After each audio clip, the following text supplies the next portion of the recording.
plus jeune donc, en écoutant la radio, mes parents ont foncé tout d'un coup vers le supermarché. Ça n'existait pas encore, ça allait arriver, mais vers un épicier.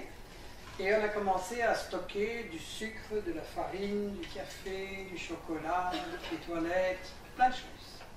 Les gens qui ont vécu cette période-là diront, ben, chez moi aussi. Et pourquoi on avait ça? À cause de la radio. Et la radio disait que les Russes allaient nous envahir. Et évidemment, mes parents qui avaient vécu en 1945 faisaient des provisions. Et on avait manqué d'à peu près tout. Donc, on faisait plein de provisions, de sorte que dans les caves et dans les armoires de la maison, il y avait des boîtes et des boîtes et des boîtes. Et on devait manger parce que les Russes n'étaient pas venus. Et on vivait dans ce climat de terreur, de guerre froide. Et ça a été illustré par le ministre belge des Affaires étrangères, Paul-Henri Spaak, qui a fait un jour à l'ONU un discours célèbre intitulé « J'ai peur ».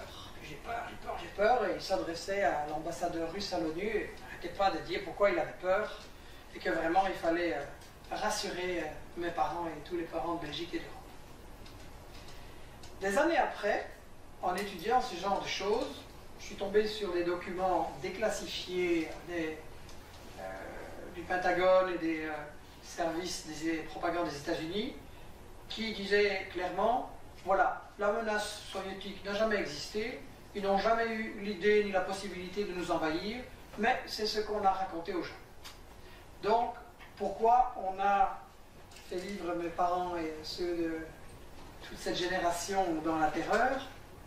C'est qu'il y avait un projet derrière, et on a présenté l'OTAN comme la riposte, je le disais, à la menace de l'Union soviétique qui était en train de s'organiser. Et on disait qu'il y avait toute une série de pays là en Europe de l'Est qui étaient prêts à nous envahir.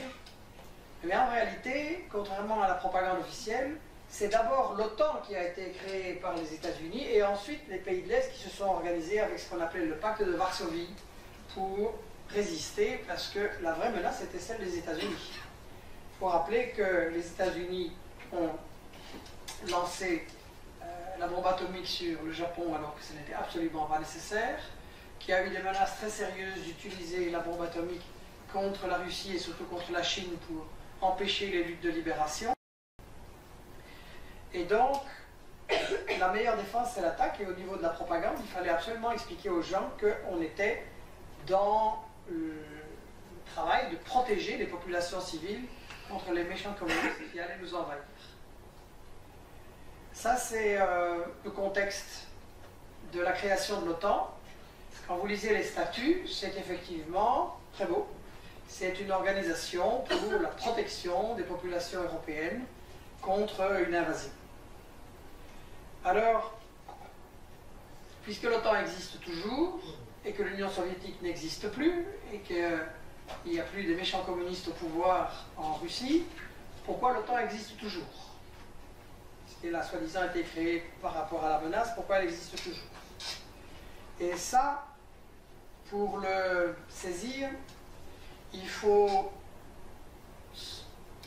avancer un peu dans le temps, en 1989. En 1989, l'Union soviétique voit les différents pays de l'Est passer à l'Ouest, passer au capitalisme, et puis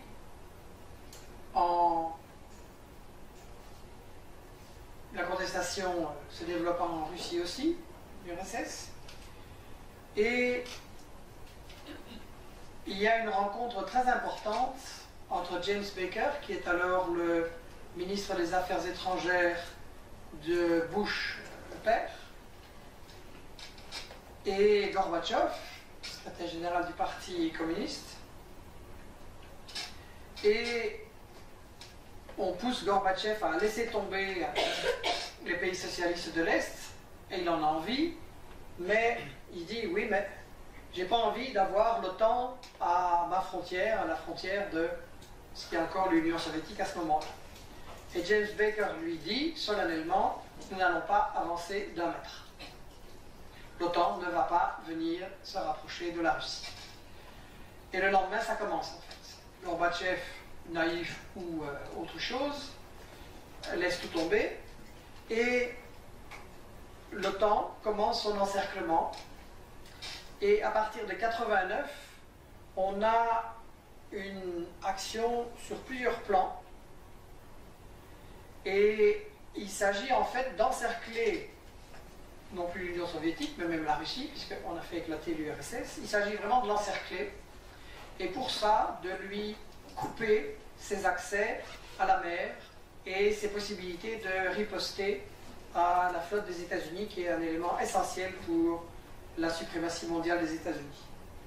Dans ce contexte-là, l'affaire de la Yougoslavie, que j'ai étudiée de près, en m'y rendant à plusieurs reprises et en allant en compagnie d'une délégation d'une quinzaine de Belges d'ailleurs, sous les bombes de l'OTAN en été 99, la Yougoslavie a été le grand détonateur pour installer l'OTAN, changer le rapport de force en Europe et continuer l'encerclement de la Russie. Pourquoi est-ce qu'il fallait installer l'OTAN en gendarme de l'Europe et pourquoi on avait besoin d'une guerre sur le territoire européen? En fait, pour le comprendre, il faut évoquer la stratégie fondamentale des États-Unis dans la période 1945 en tout cas jusque Trump et peut-être après avec lui on verra. Et cette stratégie a été résumée par Zbigniew Brzezinski dans son livre The Grand Chessboard, le grand échiquier, où il explique en substance l'Eurasie, c'est-à-dire l'ensemble Europe-Asie, ça c'est la zone stratégique du monde la plus importante. C'est là qu'il y a les ressources, c'est là qu'il y a la plus grande production économique, c'est là qu'il y a la plus grande population, et c'est un continent sur lequel les États-Unis ne sont pas, ils sont très loin.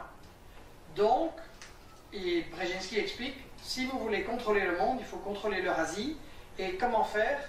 Il explique dans ce livre, comme Brzezinski n'est plus aux affaires, il parle très brutalement.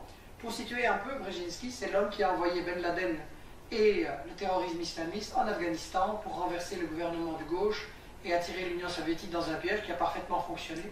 Et il en est très fier, malgré ce qu'est devenu ce terrorisme islamiste, comme chacun sait.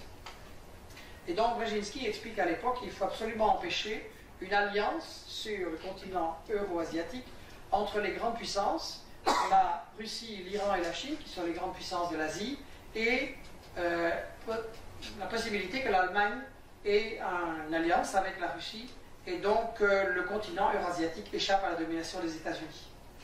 Et donc, comme c'est plus difficile d'attaquer la Chine et la Russie, les États-Unis ont commencé par renforcer leur emprise sur l'Europe et à la suite de l'Allemagne, qui avait d'abord excité le conflit, les États-Unis ont fait en sorte que la guerre dure longtemps en Yougoslavie. Il y avait des négociations de paix, une solution était en vue pour arrêter la guerre civile, et les États-Unis, comme je l'ai expliqué dans le livre Poker Menteur, ont fait en sorte que le président de Bosnie, Izetbegovic, ne signe pas, que la guerre dure longtemps, et qu'eux puissent installer l'OTAN en gendarme du continent européen. Dans cette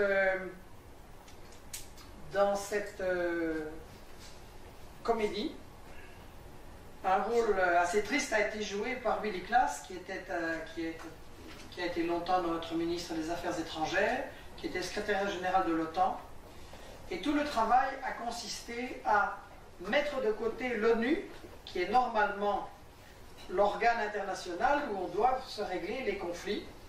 Et la charte de l'ONU dit très clairement qu'il est interdit de recourir à la guerre, sauf si son territoire est envahi, et que la guerre dite préventive ou la guerre dite humanitaire, c'est complètement illégal. Chose que pourtant les États-Unis et leurs alliés, dont la Belgique, ont faite.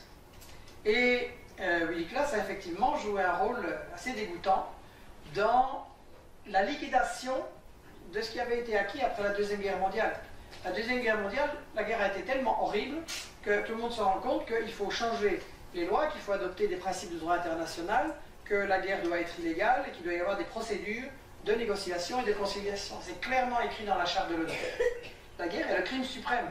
Nos gouvernements ont commis le crime suprême en refusant une solution pacifique au conflit qu'ils avaient eux-mêmes exacerbé en Yougoslavie et en faisant en sorte d'avoir une intervention militaire pour que l'OTAN puisse se faire la main. D'ailleurs, ils en étaient très conscients, puisqu'après classe, on a eu l'Espagnol Javier Solana, qui a déclaré à la fin de la guerre de Bosnie, qui s'achève donc en 1995, l'expérience que nous avons acquise en Bosnie va servir de modèle pour les futures opérations de l'OTAN.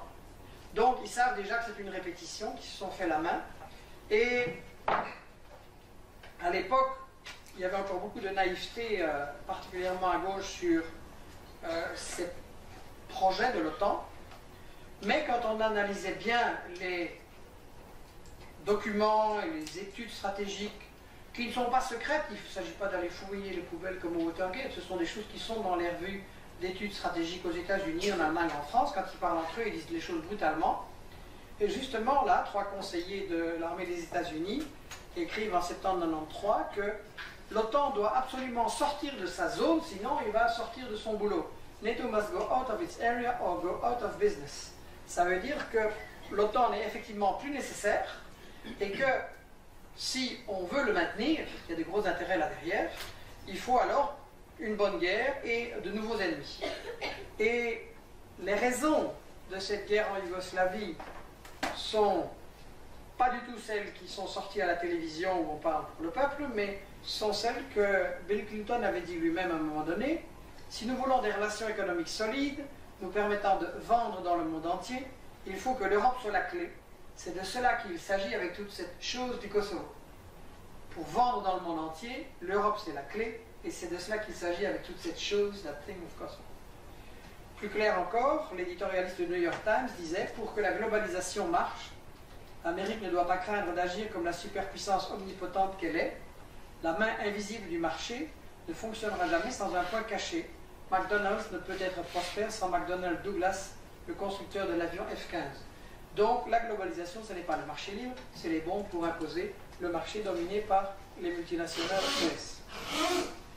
Tout cela a été emballé dans une propagande pour la guerre humanitaire, ou en anglais « Responsibility to Protect », qui est un concept qui a été inventé, je crois, par Tony Blair, mais je peux me tromper, qui a été popularisé beaucoup en français par Bernard Kouchner, un converti passant directement du communisme au libéralisme le plus militariste.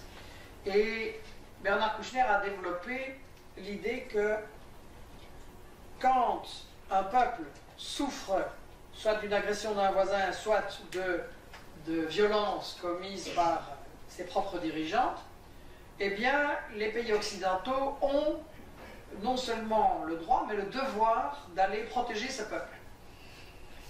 C'est-à-dire, c'est la guerre humanitaire. Et évidemment, c'est tout à fait par hasard si le slogan de la guerre humanitaire a été théorisé, diffusé, ressassé par justement les puissances coloniales. Et quand on relit les anciens discours, toutes les invasions, toutes les guerres sont humanitaires. Il faut regarder ce que Léopold II ou l'Église catholique ou les colonialistes disaient à propos du Congo. C'était pour le bien des âmes des pauvres petits Congolais. C'était toujours humanitaire. Vous pouvez même lire les discours de Hitler, c'était aussi humanitaire pour protéger des populations. Donc on est dans ce que j'ai appelé la propagande de guerre et qui se retrouve à propos de toutes ces guerres. Et on a maintenant, après la Yougoslavie, la recette a servi. Et effectivement, j'avais dans ce bouquin Poker Menteur indiqué qu'après la Yougoslavie, le tour d'autres pays et d'autres continents allait venir. Bon, il vous faudra de bons yeux ici, mais sinon elle est là-bas à notre table. Et de la guerre de la Yougoslavie, j'avais aussi où est-ce que l'OTAN se prépare à intervenir. Il y a 3 axes. D'abord, ce sera l'Ukraine, le Caucase, la Russie, et on a eu effectivement des interventions, Géorgie, Tchétchénie, Ukraine. Le deuxième axe, il y avait l'Algérie, toujours visée, et la zone Libye-Moyen-Orient, c'est arrivé. Et le troisième axe, disais-je, c'est l'ensemble du tiers-monde, et je n'étais pas sucé de ma plume, c'était uniquement tiré des propres analyses des conseillers de l'armée des États-Unis. Et donc effectivement, l'OTAN, qui au départ, si vous vous souvenez, est une organisation pour défendre l'Europe contre les invasions, est devenue clairement une organisation pour attaquer, et elle a fait une guerre offensive en Europe, la Yougoslavie, une guerre offensive en Asie et l'Afghanistan, une guerre offensive en Afrique, la Libye, et elle a fait, pour être complet, des manœuvres militaires au large du Venezuela. Donc on est vraiment dans le modèle du gendarme du monde, dans le bras armé de la globalisation, et je crois que c'est extrêmement important d'analyser l'histoire, d'étudier l'histoire dont on ne parle pas à l'école, dont on ne parle jamais à la télé, pour que les jeunes se rendent compte qu'effectivement, c'est toujours la même guerre qui continue, toujours avec la même propagande, toujours avec les mêmes intérêts, et qu'il est très important d'étudier tout ça, d'étudier les procédés de la propagande de guerre par lesquels on emballe un conflit qui en réalité est une guerre économique, comme toujours. Donc je crois que ça c'est la leçon fondamentale à tirer de toutes ces guerres, et je pense que nous devrons discuter surtout l'actualité de l'OTAN et à quoi ça sert maintenant. Et je crois que ça c'est vraiment fondamental de se rendre compte qu'on est là dans une guerre économique qui a fait énormément de victimes et qui est toujours préparée, conditionnée par une guerre médiatique, par une guerre de l'information, par une guerre contre les gens pour les manipuler. Je vous remercie.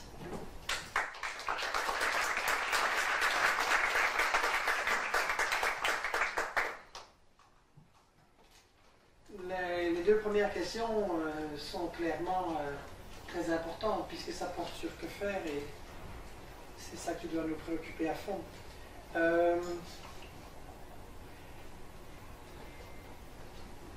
C'est pas évident en Belgique et en Europe de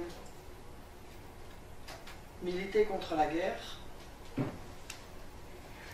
On a été des millions dans la rue contre la guerre en Irak et quelques dizaines contre la guerre en Libye ou en Syrie. Donc il y a un mystère à éclaircir, il y a un bilan à faire. Je pense qu'on a le problème d'une gauche molle qui est va-t-en-guerre. La guerre contre la Yougoslavie a été vendue par Joschka Fischer, le ministre des Affaires étrangères qui dirigeait le Parti des Verts en Allemagne. Il a fait ça très bien. On a eu comme Bendit aussi en Belgique, en France, pardon, pour vendre la guerre. Il est clair que la guerre rapporte beaucoup de choses à beaucoup de gens. Il y a de l'argent là derrière. Quand on parle de lobbying, c'est pas de l'argent qui se perd pour tout le monde. Et il y a vraiment une gauche molle qui a réussi à faire passer l'idée de la droite que la guerre c'était la paix, que la guerre c'était pour préparer la paix, que la guerre était humanitaire et qu'il fallait réclamer la guerre. Ça c'est vraiment grave. Et on a un échec de la gauche radicale en Europe à démasquer ça et à faire comprendre que la guerre était non seulement quelque chose qui se passait là-bas au loin et qu'on ne comprenait pas très bien, ou qu'on n'avait rien à voir parce qu'on avait des problèmes ici, mais on a échoué à faire comprendre qu'en fait c'était une guerre contre les gens d'ici. Parce que quand on laisse les multinationales contrôler les matières premières de tous les pays du monde et la main-d'œuvre de tous les pays du monde, ça veut dire qu'on va mettre les travailleurs en concurrence les uns contre les autres.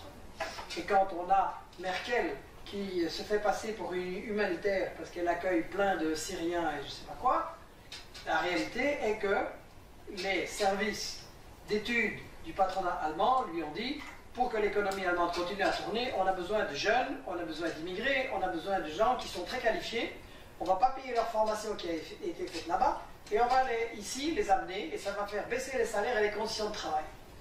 Et donc on a un problème de la gauche radicale qui peut être tentée de dire oui, la guerre c'est pas très marketing, ça va pas très bien, on ne va pas trop en parler, on va parler que des problèmes qui sont chez nous. Et effectivement ça peut se trouver dans les syndicats, ça peut se trouver en général, et je vois un problème là-dedans. comment on peut donner une prise de conscience et une éducation à ces travailleurs si on leur dit international, on ne va pas trop s'en occuper, on s'occupe seulement à l'intérieur de chez nous. Donc, je crois que Marx et Engels avaient expliqué, au milieu du XIXe siècle, qu'il y avait à ce moment-là en Grande-Bretagne une très forte immigration irlandaise. Les Irlandais avaient terminé par l'occupation, ils venaient travailler dans les usines anglaises, et il y avait une concurrence terrible entre les ouvriers anglais et les ouvriers irlandais, et beaucoup de méfiance et de division, entretenue par le patronat. Et Marx et Engels avaient expliqué, tant que le prolétariat anglais sera chauvin, raciste envers les Irlandais, méprisant envers les Irlandais et qui essaiera de défendre ses privilèges contre les nouveaux arrivants, et aucune révolution n'est possible en Grande-Bretagne. Ça veut dire que l'intérêt du prolétariat du pays est justement de se former dans un esprit solidaire, de lutter contre le racisme et évidemment de lutter contre les guerres, contre les sales musulmans, les bougnoules, etc.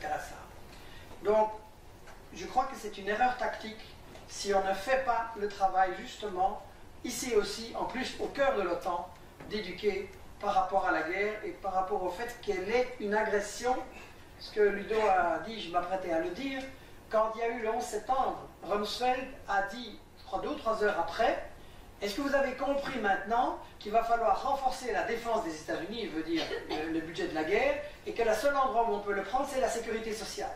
Si on n'est pas capable d'expliquer ça dans des termes concrets, reliés au quotidien des gens, ben on ne va pas éduquer, et la manière dont justement en face ils vont s'en sortir par rapport à l'agitation sociale, ça va être de déclencher une bonne guerre, de déclencher du chauvinisme et de ressouder la nation belge, les ouvriers, le patronat ensemble contre le danger extérieur, bien entendu les musulmans, mais ça peut être Poutine, ça peut être les Chinois. Ça, le danger, ça s'invente, ça se fabrique avec la propagande. Donc je crois qu'on a vraiment un problème à approfondir là. Pour répondre à la question comment établir un débat citoyen, comment diminuer la peur, que les citoyens comprennent de quoi il s'agit et qu'on ne va pas les envahir et que c'est une manière justement de les tromper. Je crois que la clé c'est l'information pour le débat. Et je voudrais demander s'il y a moyen de venir prendre ici ce carton. Investigation, c'est une équipe d'infos indépendantes. Ceux qui ne nous connaissent pas, on a une newsletter, c'est gratuit. Et c'est pour faire circuler. Ceux qui ne sont pas déjà inscrits à notre newsletter peuvent la recevoir gratuitement. Mais c'est pour avoir des moyens de discuter avec des articles, des vidéos ou des bouquins qui sont là, pour pouvoir discuter et lancer justement ces débats citoyens. Je crois que c'est la seule solution. S'il n'y a pas de débat, et la condition du débat c'est d'apporter une autre information que ce qui est lié à la télévision, s'il n'y a pas de débat, on ne pourra pas changer l'opinion des gens et vraiment défendre la paix. À propos de Trump, deux choses l'une, ou bien on commence un nouveau débat, parce qu'il y a énormément de choses à dire là-dessus, ou bien je vais vous frustrer très fort. Heureusement, il y a une solution, c'est que l'Investigation sort fin avril un livre qui va s'appeler Le Monde selon Trump, dans lequel on s'est entretenu avec les meilleurs experts ici et là-bas pour déchiffrer ce phénomène. Je pense que c'est un phénomène complexe. Il y a une première observation à faire. Dorénavant, si vous voulez être élu, vous devez parler contre la globalisation, contre les guerres et contre les médias. Il a gagné sa campagne comme ça. Une chose, c'est que les gens en ont marre. Et un sondage aux États-Unis disait que 57% des citoyens aux États-Unis répondaient à la question « Est-ce que vous trouvez que les États-Unis doivent continuer à s'occuper de tous les autres pays ou les laisser se débrouiller tout seuls ?» 57% répondaient en avril 2016 qu'ils devaient cesser de s'occuper de tant de pays. Je pense que quand on voit la situation sociale et les problèmes de l'économie, les problèmes de l'infrastructure, la pauvreté qui grandit aux États-Unis, ça veut dire que les gens n'ont peut-être pas compris qu'est-ce qui se passait dans ces guerres-là, mais ils ont compris en tout cas que ça coûte trop cher et qu'ils n'en veulent pas. Donc Trump, il n'est pas bête du tout, il a très bien analysé ça, il a fait la campagne qu'il fallait. Maintenant, qu'est-ce qui va se passer est une question compliquée. Vous avez ce que Trump pense dans sa tête, vous avez ce qu'il a dit dans la campagne pour se faire élire, vous avez ce qu'il veut essayer de faire, et ce que dans son administration va faire, et ce que l'establishment, qui n'avait pas prévu que ce soit Trump, va... la pression a déjà commencé d'ailleurs, en liquidant ses ministres et en essayant de l'affaiblir pour justement le ramener dans la ligne. Je crois qu'il y a un conflit interne très profond et très dangereux aux États-Unis entre les tendances de l'establishment. On a déjà eu des conflits moins importants depuis 30 ou 40 ans, mais là c'est vraiment très très fort.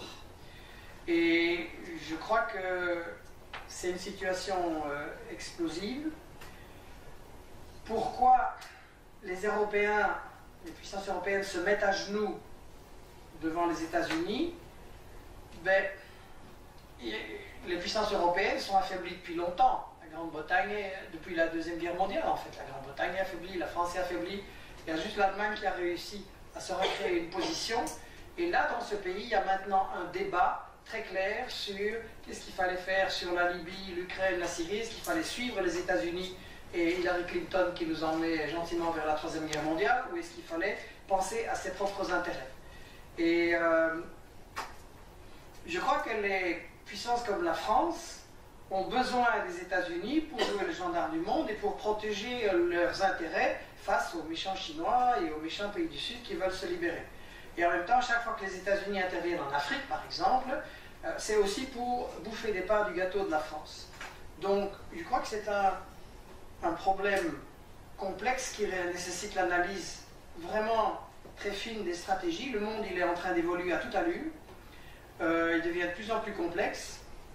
Les évolutions s'accélèrent et je crois qu'on a besoin de renforcer l'analyse de ces stratégies. Je voudrais insister sur ce qu'on peut faire par rapport à la population pour l'éveiller sur ces problèmes et faire que ça bouge. En 2013, j'avais été approché par des mamans dont les gosses, parce que c'est vraiment des gosses, 15 ans, étaient en Syrie.